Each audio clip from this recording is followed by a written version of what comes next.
I'm Mr.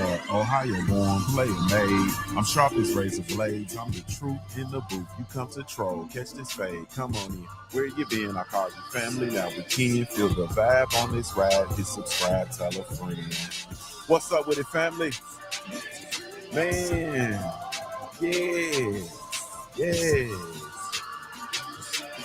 You feel the vibe on this ride. Hit subscribe, tell a friend. Man, this is indeed the Punch Junkie Podcast. I am indeed your host, JuniorTheTruth. We're going to go ahead on and get it going, man. I had 30 minutes when we started. Now I'm down to about 28, so I'm going to give you this dirty 30 and get on. Dirty 30. Salute to the family, man. Thank y'all so much for taking the time to tune in. Really, truly, genuinely appreciate it, man. You have absolutely no idea. Pay no attention to Shiny on the track, man. It's just my theme music. Every black superhero needs one. Every black superhero needs theme music, man. I'm indeed your host, JuniorTheTruth. You can follow me everywhere via social media. I can be found with the handle JuniorTheTruth. It's JuniorTheTruth, and it's over all the social media platforms, man, each and every one. But if you really looking for me, you can catch me over on the Punch Junkie Network, www.punchjunkie.com, man. Salute to the family. Thank you all so much, man. And give you a round of applause for getting here.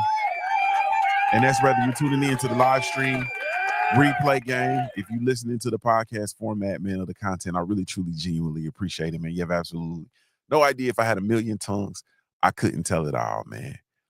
Salute to you all, man. So, man, I just really want to get in here, man, and really give my thoughts on something real quick that's kind of surfaced, if you will, and then just move on with it.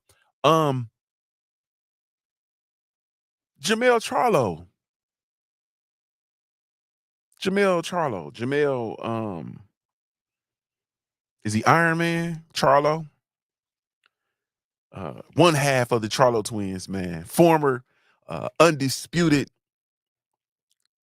super or junior middleweight champion of the world, man. Jermell Charlo called out Jaron Ennis, man. He wants that boot smoke, man. He wants that boot smoke. He think that he can dust them boots, pun intended. And I'm just, man, what can I say, man? What can I say?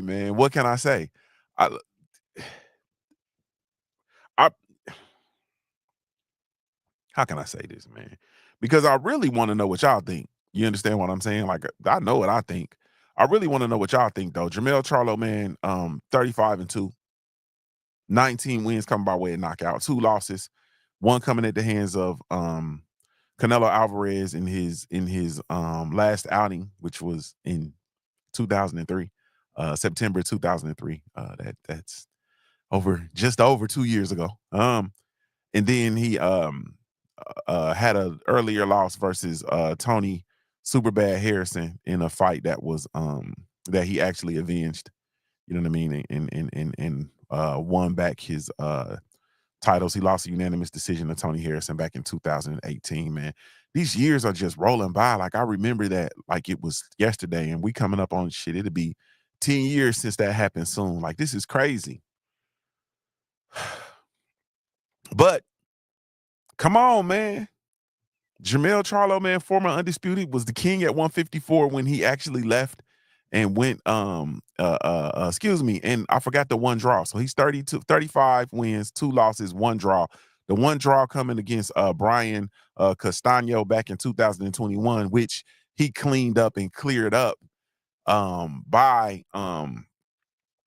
coming back and knocking Brian Castano out in the 10th round, man, in their 2022 fight. So the only thing he needs to do, man, is go beat Canelo, man, in a rematch. If he go beat Canelo in a rematch, I'm gonna know something. You feel me? If he goes and beats Canelo in the rematch, then he's avenging all his blemishes on his record. But man, he called out Jaron Ennis, said he's even willing to go to Philly. You know what I mean? He even willing to go to Philadelphia. So I don't know, man. What are we thinking? Salute to the family. Dirt Gang Boss in the building. What's up with you, bro? Salute to you. 4-ounce sniper is in the building. What's up with you, family? Salute. Everybody else is just watching what they looking at.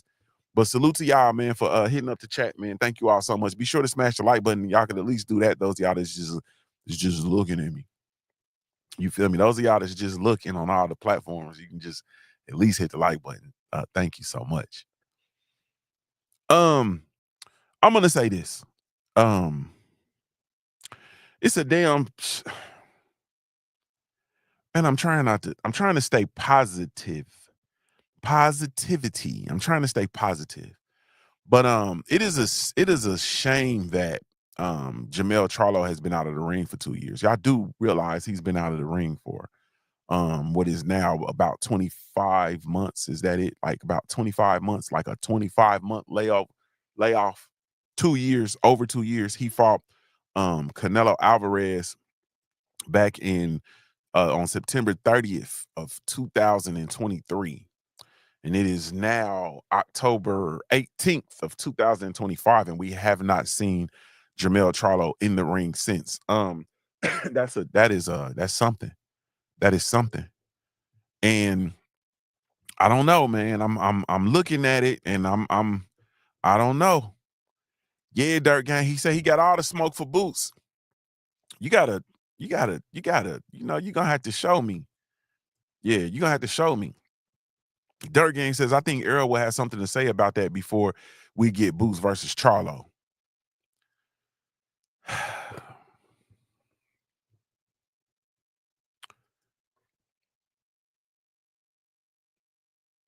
I'm trying to be positive, man. I'm trying to be positive, man. I'm trying to be positive, man. Like I am. I am, man. I am. Dirt Gang said, I hope at this point, Dirt Gang, bro. Man, I don't think these dudes coming back, man. Like, I don't think they coming back, bro. I think even with Charlo, man, I think this is like the last little hoorah, bro. Because if he don't want to, because he's saying, he don't want to waste his time with other fighters, and he want to just go straight to Boots, man. This is sounding a lot like the last hoorah. Like, you don't want to, like, bro, you ain't fought in 2 years, bro. You don't want to warm up. Like, I'm an old man, right? I can't go outside and just take off sprinting, bro. You understand what I'm saying? I Dirt Gang said, "Don't tell me that, bro. Tell me a lie, man. I can't do it, bro. That go against everything, bro. That go against everything, bro. I can't just go outside and just go out in the full sprint, bro. Like, I gotta warm up. You know what I'm saying? If I go outside, bro, and I take off in the full sprint, bro, like, it's gonna, like, I'm a blow my valve cover gasket, bro. Like, I'm a blow some engine gaskets, bro.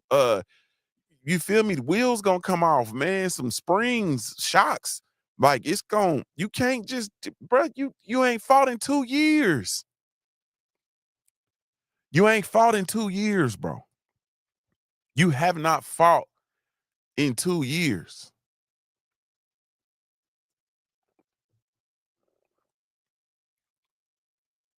They rolled out the rankings at 154 pounds. You don't see Jermell Charlo on there anywhere because he's inactive. You look at his box rec. His box rec, man, inactive. His status is inactive. He has not fought in 2 years. 35 wins, 2 losses, 1 draw, 19 wins coming by big knockouts. Like, he has to, like, I would need to see Jermell come in, bro, and fight like the Lubin versus Ortiz loser. You feel me? Like, he needs to fight like bro, he got to come in like that because, and I get it, man. You understand what I'm saying? Like, coming in and he even saying something like, man, coming to Philly and throwing out like 10 million. It's like, bro, we like, the delusion be real, man. Like, the delusion be real. I'm just gonna tell y'all the truth. Like, bro, 10 million, bro. You get off the couch and make 10 million, bro. The delusion is real. You ain't fought in 2 years, and your last fight you fought in a loss, man, to Canelo Alvarez when you went up to 168. You know what I'm saying? Like, it ain't the same, bro. And then, to be honest with you, to go then see, because we were calling Jermell Charlo's name in the same breath as Terrence Bud Crawford, and then we saw what Terrence Bud Crawford went to and did to Canelo Alvarez at 168. Like, do y'all think that positively or negatively impacted Jermell Charlo's stock? Like, Terrence Bud, this is a real question. Question of the day. Question of the day. Y'all better be glad I'm just in and out like a robbery today, because I really be having to take this stuff to task. So, question of the day. Did Terrence Bud Crawford's performance versus Canelo Alvarez impact Jermell Charlo's stock? And was it positive or negative? For me as a fan, I look at what Bud did, then I go look at what Charlo did, and I feel bad that I ever even mentioned them in the same. I'm just being serious. Like, this is all respect due to all parties involved. I look at that and I'm like, man, I can't believe I actually was really pushing for them dudes to fight. Yeah. Be about it, Farms, my brother in the building. Mac of the South, I see you. He said, bro didn't take any real punishment in that Canelo fight to be out that long. The PBC is finished. It's the done data. Gregory X, what's up with you, bro? I see you in the building. Mac of the South said that made Jermell feel some type of way, especially the way Crawford beat Canelo. Crawford beat Canelo, the 154-pound division that went on without him. Boots is there. Like, it's stuff going on, bro. And I'm telling you, bro, like, bro coming in talking about he want 10 million to go to Philly. Like, bro, that 10M ain't 10 M's ain't there for you, bro. Like, I don't know what you think this is. 10 M's ain't there. We're not being realistic. So then that makes me say, because y'all know this new era of boxing, bro. Then that makes me say, is this a cloud chase, bro? Is he just cloud chasing? Because you know that's the new way. That's the new wave. We're gonna talk about that this week, bro. But you know that's the new wave. You just, whoever's hot, whoever had the latest performance, whoever's name is buzzing, you just call their name and then, announce your return. Like, bro, do he really want to fight Boots? Do he really want to fight Boots? Off a 2-year layoff? You just jump right in there, bro. Off 2 years? 2 years, bro. 2 years.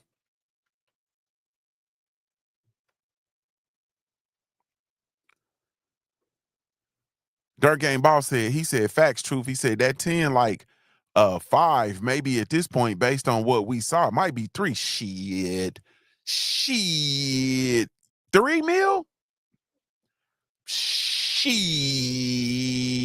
That 10 is like what was they gonna get Norman at 1.7? That's like 1.7.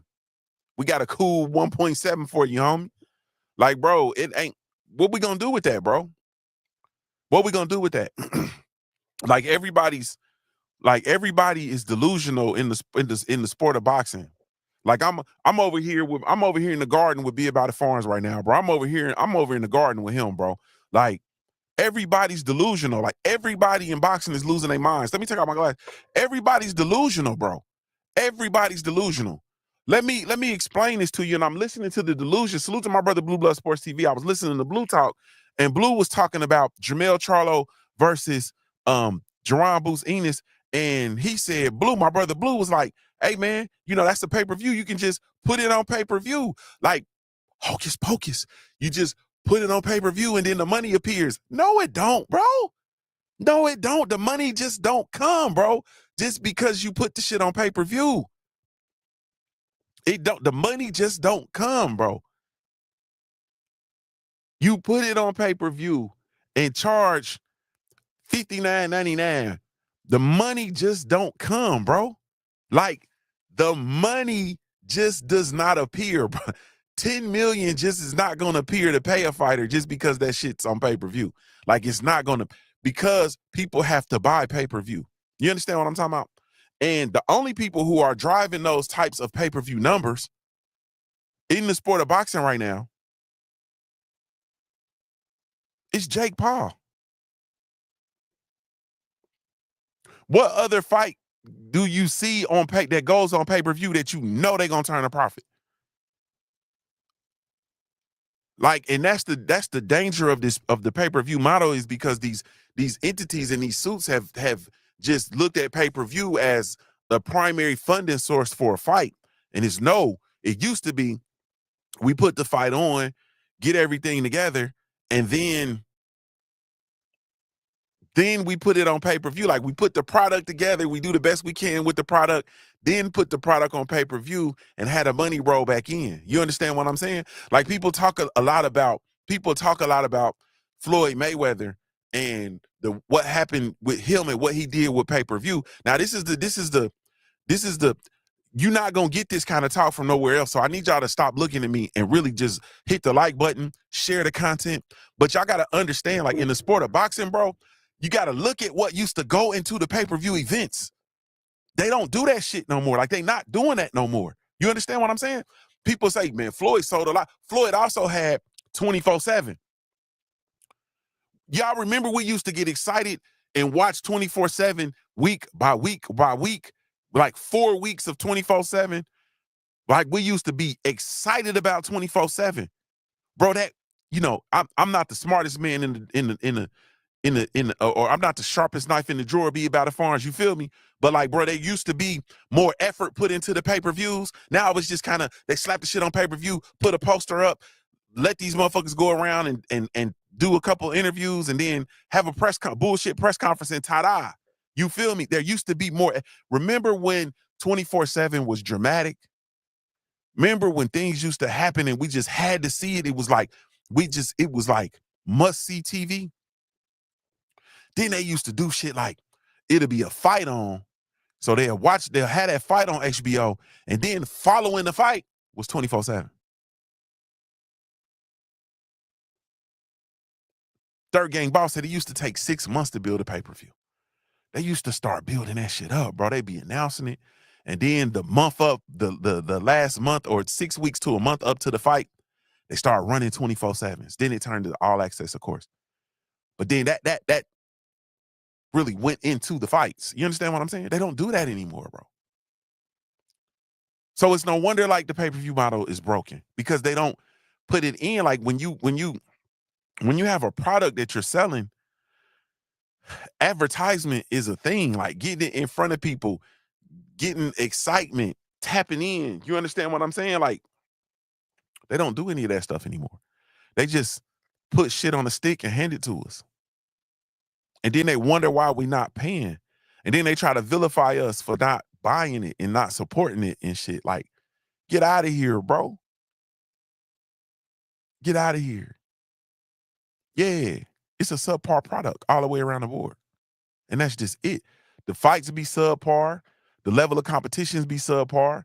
The buildups are subpar. And then you think you just gonna show up on fight day and we just gonna show up with money in hand? Y'all are sick, man. Like, y'all are sick.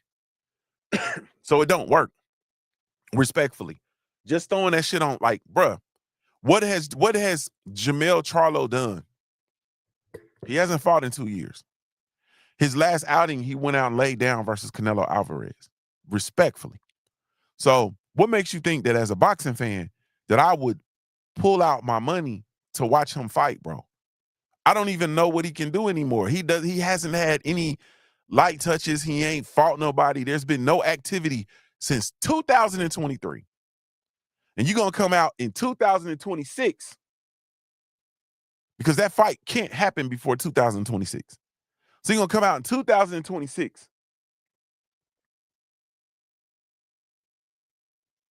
And I'm supposed to give you $59.99. Why? That's the reality of it. Like, that's the reality of where we at. You feel me? And this is with all due respect to everybody. Like, this is all due respect to Jermell Charlo. I'm about to stop saying all due respect. Fuck it. Feel how y'all want to about it. Everybody except Blue. Blue, my brother in real life. Blue, I disagree with you though, bro. Throwing that shit, just throwing it on pay-per-view, it's not gonna work, bro. That's not the pay-per-view is not the end all be all. It's not to fix it, because we not buying pay-per-views, especially for bullshit. Period. Be About It Foreign said, name me 5 true real pay-per-view fighters in today's boxing, not including Bud or Canelo. I'll wait. I got you, bro. Jake Paul, Jake Paul and Logan Paul on Jake Paul's undercard. Bro, it ain't no, like, it's over with. The pay-per-view is Jermell Charlo coming. That's not a pay-per-view fight, bro. He ain't fought, and we don't know what we gonna get. All we know, what they say, boxing is a what have you done for me lately? He ain't done nothing lately. But the last time he did something, bro, I was Stormy B-Man in the building. What's up with it, bro? I was ashamed. I was ashamed. I felt bamboozled. I was ashamed. I was yeah, man. Yeah. Yeah. Yeah.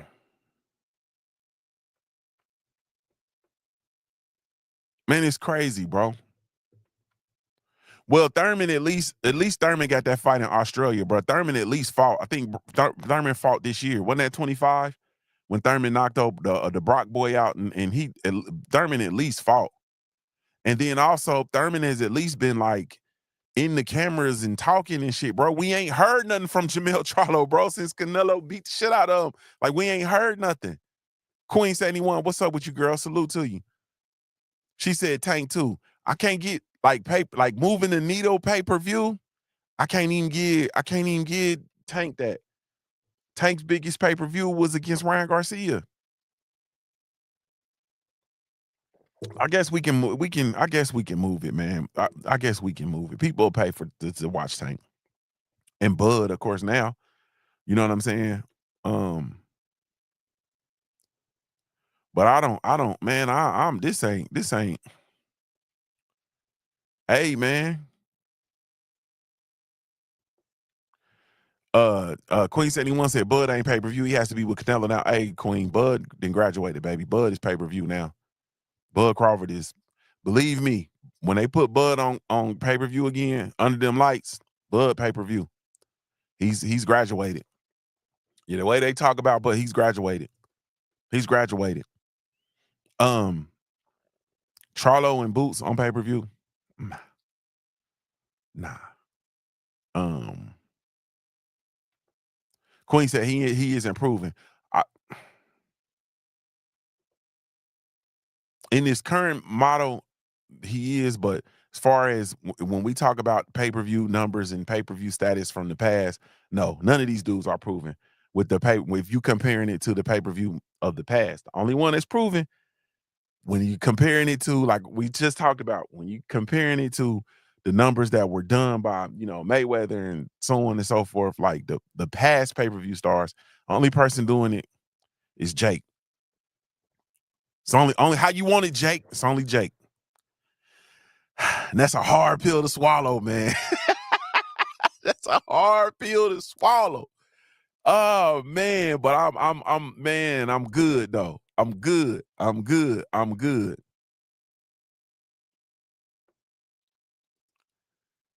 Dirt Gang said once you start seeing Bud at the basketball games and the football games getting standing ovations, he's crossed over. DS3 in the building. What's up with you, homie? B. Battlefront said, you have to be in multiple 50-50 fights to be a pay-per-view fighter. None of these young boys have 50-50 under their belts, for real. Man, I think, honestly, bro, I just really think you gotta sell and you have to appeal. Because I don't think Tank hasn't been in any 50-50. And I think Tank moves as far as the modern numbers and the modern scale. I think it's all right. And the problem, and one of the major reasons why, to be honest with you, Big Joe Townsend in the building. What's up with your family? Salute. One of the major things that has impacted Tank's brand and Tank's pay-per-view notoriety, beside the dirt that's on his name, is the oversaturation of pay-per-views. Like the oversaturation. We got Chris Arreola versus Andy Ruiz. Was that Arreola versus Ruiz? Or was it Ortiz versus Ruiz? It was somebody. I can't remember. But it was a pay-per-view. It was Andy Ruiz was on it, and it was a pay-per-view fight. And we was like, what? Let me look, because I'm sick. in the head. Stuff be bothering me, man, when I don't know it. I think it was Ruiz. Yeah, it was Chris Arreola versus Andy Ruiz, and that was on pay-per-view. Or was it Ruiz versus Ortiz? Might have been Ruiz versus Ortiz that was on pay-per-view. Hell, might have been both of them. But we were literally looking at it like, huh? Like, wait a second, bro. So that has impacted Tank for real. You understand what I'm saying? Um, Be About a Farm says Tank has the KO power. That's why folks watch him. The other young boys don't have the same appeal to the fans. Well, he has the KO power. He also has connected to the hip hop culture, and his name buzzes with amongst the hip hop culture. But then also he came in under the tutelage of Floyd, like he was connected to Floyd. And so that added to his to this status. And this is us being real. Like, regardless of how we feel about what he's done in his career and the way he's moved his career, like, this is the reality of it. And the reality of it is, if there wasn't so much pay-per-view, then I believe Tank, you would be a bigger pay-per-view star. You understand what I'm saying? But that's just it. Blood Rush Entertainment, salute. He says, I think it's just the new era of guys not fighting 50-50 fights. Errol Spence and Crawford era, I think, is the last era where fighters did fight more challenging fights. Don't happen as much now. Man, that's a fact, bro. Like, at the end of the day, everybody's in it to protect their but the thing that they don't understand is, like, you're lulling us to sleep, and you're impacting your brand negatively. You understand what I'm saying? Because at the end of the day, like, there's not enough money to go around for all these bullshit fights. Like, that's just the truth. It's not enough money to go around for all the bullshit fights. And going back to the subject, it's also not enough money around. Hey, it's not enough money for Jermell Charlo to come off the couch and get $10 million to fight Bruce Ennis. That's not happening. I don't care if you put it on pay-per-view. I don't care what you do. 10 million, bro. 10 million. That's not happening, bro. You ain't fought in 2 years. It's not happening. It's not happening. Like, Boots is, come on, bro. Name one of Boots' opponents that even has come close. You understand what I'm saying? Have any of them dudes even cracked the M? Like, that's where we at with this. This is the reality, bro. You understand what I'm saying? And even with the Riyadh season and Ring Mag and Turk Al Sheik, they not finna fork out $10 million to Charlo to face Boots Ennis. That's not finna happen. Queen 71 said just what I just said. Mel should be happy and thankful for 1 or 2 million. He should be thankful for that 1.7 that was there for Brian Norman, Queen. That's what I just said. Like, literally. Like, that's literally what I just said. I miss talking to you. I need to hit you up. Like, nah, man, it's over with. Nah, man. Old school Winston in the building. He said fights on the block be better than fights now, and no pay-per-view to pay. Period. It's over with. Like, man, you can't fund the fight. You know what I mean? You got to get the money from somewhere else. You got to get the investors. You got to get the money to pay the purses. You cannot go into a fight thinking that Stormy B Man is absolutely right. You cannot what was I saying? You can't fund the fight with pay-per-view dollars. You understand what I'm saying? Because that's a bird in the hand. So you're gonna always I just got I got an idea, and people gonna run with it. People gonna run with it. But I'm gonna say it though, because we in here talking. I really appreciate y'all. And if you hear somebody else say it, then you know this pay-per-view model, it's a Ponzi scheme. You're trying to pay the fighters with money that you don't have in your hand yet. You understand what I'm talking about? That's a fucking Ponzi scheme. It's a Ponzi scheme. Blood Rush says one division we're being undefeated, where undefeated doesn't matter as much as the heavyweight division. More powerful guys and more 50-50 fights, but put on good fights, fans will watch.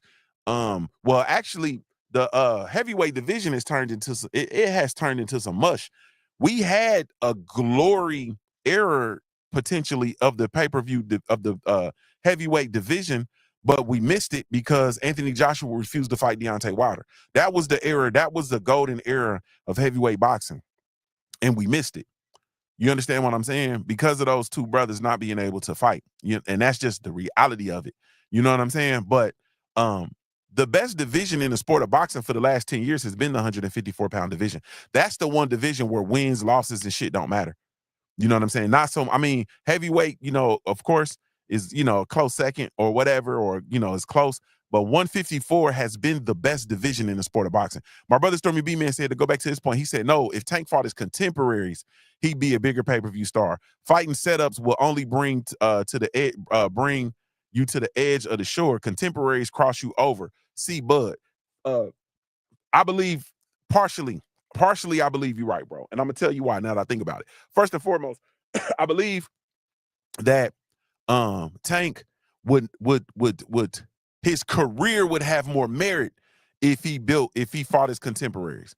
He would not be a pay-per-view star because the shit that people are allured to Tank for, the knockout power, the flash, the pizzazz, would not be able to happen against his contemporaries. So he would not be a bigger pay-per-view star. He would be all the what did they say? A rising high tide rises all boats. So I believe that era we would have an era where everybody's status would raise because it's so competitive. So that 135 to 140-pound division, everybody's status would raise. But he would not, that shit that we've seen Tank do, he wouldn't be able to do against his contemporaries. He wouldn't be able to do that against Shakur. Wouldn't be able to do that against Dev. He wouldn't have been able to do that against Lomachenko. But there would have been some good ass fights. So we all would have been locked in like 154. Remember when Tony Harrison beat Jermell Charlo, and it was like, damn. Then Jermell Charlo came back and knocked him out. But then Jared Hurd had a belt, and then he went and lost to what's my dude from Philly? What's my dude name? J-Rock. He lost to J-Rock. Then J-Rock went in there, got his ass tortured by Banana J Rosario. Then Banana J Rosario got punched in the stomach and was convulsing on the ground against Charlo. Like, bro, 154 was that deal. Charlo knocking out Lubin coming back. Man, bro, 154 was that deal. It was that deal. And I think that we really missed a golden era at 135 and 140 when we had Dev, Shakur. I hate to say it, but Ryan Garcia was there. Tank Davis. You understand? Richardson Hitchens is down there. Rolly Romero down there. Like, these dudes should have been mixing and, man, they should have been mixing and mastering. And if Tank had really fought the other great dudes, Lomachenko there, Teofimo Lopez there, you know what I'm saying? Like, if Tank would have been in there and they'd have been mixing and mastering, bro, everybody's status would have raised. But Tank would not be a bigger pay-per-view because he wouldn't have had as much success against them dudes. So part of his allure on pay-per-view is the mirage, bro, that was created by Mayweather Promotions and the PBC. So I agree with you partially, but I think everybody's status would have raised up. Yeah, man. Yeah, my Stormy B Man boys. Yeah. High tide raises all boats. I think that's how you say it. But at the end of the day, man, I gotta go, man. I gotta go. It's soccer, and I'm 5 minutes longer.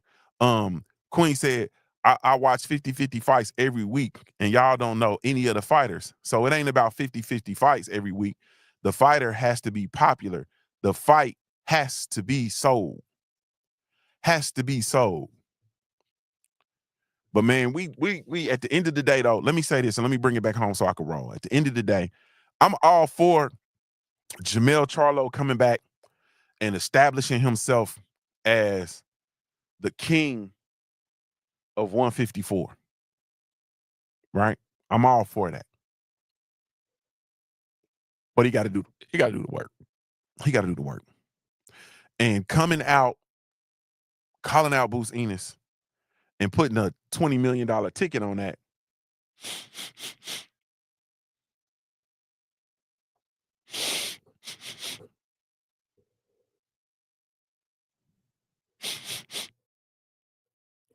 That sounds like a scam.